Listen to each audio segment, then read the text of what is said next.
മധുവധ സിനിമയെക്കുറിച്ച് പറയുകയാണെങ്കിൽ honestly full on feel good വൈബുള്ള ഒരു സിനിമയാണ്. വലിയ ഹൈപ്പുകളോ ഹെവി ഡ്രാമയോ അല്ലാതെ സിമ്പിളായിട്ട് കഥയെ വളരെ എൻ്റർടൈനിങ് ആയിട്ട് പ്രസൻറ്റ് ചെയ്തിട്ടുണ്ട്. ഷറഫുദ്ദീൻ പതിവ് പോലെ നാച്ചുറൽ ചാം കൊണ്ട് ഇംപ്രസ് ചെയ്യുമ്പോൾ ചിലയിടങ്ങളിൽ കല്യാണി പണിക്കർ നല്ല രീതിയിൽ സീൻ സ്റ്റീൽ ചെയ്യുന്നുണ്ട്. അപ്പോൾ ഇരുവരുടെയും കെമിസ്ട്രി ക്യൂട്ടായിട്ട് വർക്ക് ചെയ്യുന്നുണ്ട്. കോമഡി ഫോഴ്സ്ഡ് അല്ല, വളരെ ഓർഗാനിക്കലി വരുന്ന തരത്തിലാണ്.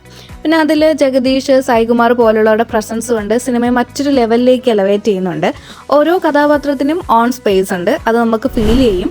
ഒട്ടും ലാഗ് ഫീൽ ചെയ്യാത്ത ഒരു ക്രിഞ്ചോ അല്ലെങ്കിൽ ഓവർ ഡ്രാമയോ ഒന്നും ഇല്ലാത്ത just breezy wholesome romantic comedy ഫിലിമാണ്. ഫാമിലിയോടൊപ്പം ചില്ലായിരുന്ന എൻജോയ് ചെയ്യാൻ പറ്റിയ പ്രോപ്പർ കംഫർട്ട് വാച്ചാണ്. ചിരിയും ക്യൂട്ട് മൊമെൻറ്റ്സും ഫീൽ ഗുഡ് മൊമെൻറ്റ്സും എല്ലാം ബാലൻസ് ചെയ്തിട്ടുള്ള ഒരു സിനിമ. ഹെവി സിനിമകളിൽ നിന്ന് ഒരു ബ്രേക്ക് വേണമെങ്കിൽ ഡെഫിനറ്റ്ലി ട്രൈ ചെയ്യാവുന്ന ഒരു മൂവിയാണ്. ഈ വെക്കേഷൻ മോഡിൽ റിലാക്സ്ഡ് ആയിട്ട് എൻജോയ് ചെയ്യാൻ പറ്റിയ നൈസ് വാച്ച് മൂവി. നിങ്ങളും ഈ ഒരു മൂവി വാച്ച് ചെയ്തിട്ടുണ്ടെങ്കിൽ നിങ്ങളുടെ അഭിപ്രായങ്ങളും കമൻറ്റ് ചെയ്യുക.